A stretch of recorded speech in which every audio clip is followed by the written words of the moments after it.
Bonjour et bienvenue. Cours complet, mécanique des fluides. 1. Introduction à la mécanique des fluides. La mécanique des fluides est une branche de la physique qui étudie le comportement des fluides, liquides et gaz, en mouvement ou au repos. Elle se concentre sur les forces qui agissent sur les fluides et les effets de ces forces sur leur mouvement. Cette discipline est essentielle dans de nombreux domaines tels que l'ingénierie, la météorologie, l'aéronautique et la gestion des ressources en eau. 2. Propriétés des fluides. Les fluides sont des matériaux qui peuvent se déformer facilement sous l'effet de force, contrairement aux solides. Voici les principales propriétés des fluides. A.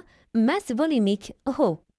La masse volumique est la masse d'un fluide par unité de volume. Elle est généralement exprimée en kg par mètre cube. Formule. ρ est égal à m sur v. Exemple. L'eau a une masse volumique d'environ 1000 kg par mètre cube. B. Viscosité, état. La viscosité est la résistance d'un fluide à l'écoulement, c'est-à-dire sa fluidité. Les fluides visqueux, comme le miel, s'écoulent moins facilement que les fluides peu visqueux, comme l'eau. Exemple, l'huile a une viscosité plus élevée que l'eau, ce qui rend l'écoulement plus lent. C. Tension superficielle, sigma.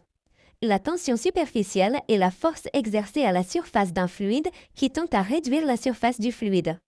Exemple, l'eau forme des gouttes en raison de sa tension superficielle élevée qui permet aux gouttes de se maintenir ensemble. D. Compressibilité.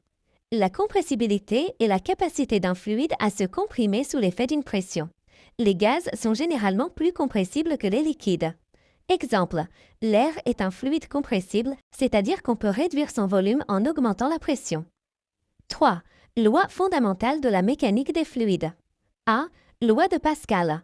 La loi de Pascal stipule que lorsqu'une pression est exercée sur un fluide confiné, cette pression se transmet de manière égale dans toutes les directions. Exemple, dans un système hydraulique, une petite force appliquée sur un petit piston génère une grande force sur un grand piston en raison de la loi de Pascal. B. Principe de Bernoulli. Le principe de Bernoulli décrit la relation entre la pression, la vitesse et la hauteur dans un fluide en mouvement. La somme de ces trois grandeurs reste constante le long d'une ligne de courant dans un fluide incompressible et en régime stationnaire. Formule. P plus 1 demi ρ v carré plus ρ g h est égal à constante. P est la pression du fluide. ρ est la masse volumique du fluide. V est la vitesse du fluide. G est l'accélération due à la gravité. H est la hauteur du fluide. Exemple, dans un avion, la vitesse de l'air sur les ailes est plus élevée que sous les ailes, ce qui entraîne une pression plus faible au-dessus des ailes et une force de portance. C. Loi de Stokes. La loi de Stokes décrit la force de friction exercée par un fluide visqueux sur une particule sphérique en mouvement. Elle est utilisée pour déterminer la vitesse de chute d'un objet dans un fluide visqueux. Formule. F est égal à 6 pi nRV.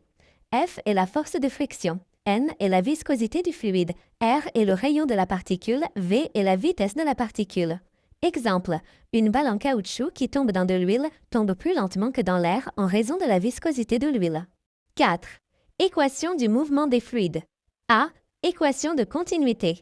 L'équation de continuité exprime la conservation de la masse dans un fluide incompressible. Si un fluide s'écoule à travers une conduite, la masse qui entre dans un segment de la conduite doit être égale à la masse qui en sort. Formule. A1, V1 égale A2, V2.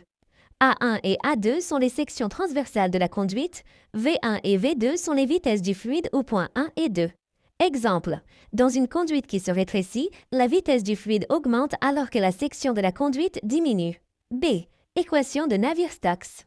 L'équation de Navier-Stokes est une équation fondamentale qui décrit le mouvement des fluides visqueux. Elle prend en compte les effets de la viscosité, de la pression, de la vitesse et des forces externes sur un fluide. 5. Type de flows. Écoulement. A. Écoulement laminaire. Un écoulement est dit laminaire lorsque les couches de fluide se déplacent de manière parallèle sans perturbation. Ce type d'écoulement se produit généralement à faible vitesse et dans des fluides à viscosité élevée. Exemple, l'écoulement de l'eau dans un tuyau très fin à faible vitesse. B. Écoulement turbulent. Un écoulement est dit turbulent lorsque des tourbillons et des irrégularités apparaissent dans le fluide. Ce type d'écoulement se produit généralement à des vitesses élevées ou dans des fluides de faible viscosité. Exemple, l'écoulement de l'eau dans une rivière à grande vitesse. 6. Application pratique de la mécanique des fluides. A.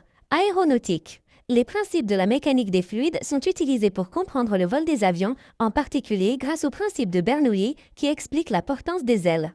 Exemple, les ailes d'un avion génèrent une force de portance en raison de la différence de pression entre le dessus et le dessous des ailes, due à la vitesse de l'air plus élevée au-dessus des ailes. B. Hydraulique. La mécanique des fluides est fondamentale dans la conception des systèmes de canalisation, des pompes et des turbines hydrauliques. Exemple, les turbines hydrauliques convertissent l'énergie potentielle de l'eau, due à sa hauteur, en travail mécanique. C. Système de climatisation et réfrigération. Les systèmes de climatisation et de réfrigération utilisent des principes de la mécanique des fluides pour transférer la chaleur et maintenir une température stable dans un espace fermé. Exemple, les réfrigérateurs utilisent des cycles de compression et de détente des gaz pour refroidir l'air à l'intérieur. 7. Conclusion. La mécanique des fluides est essentielle pour la compréhension et la gestion de nombreux processus dans la vie quotidienne et l'industrie.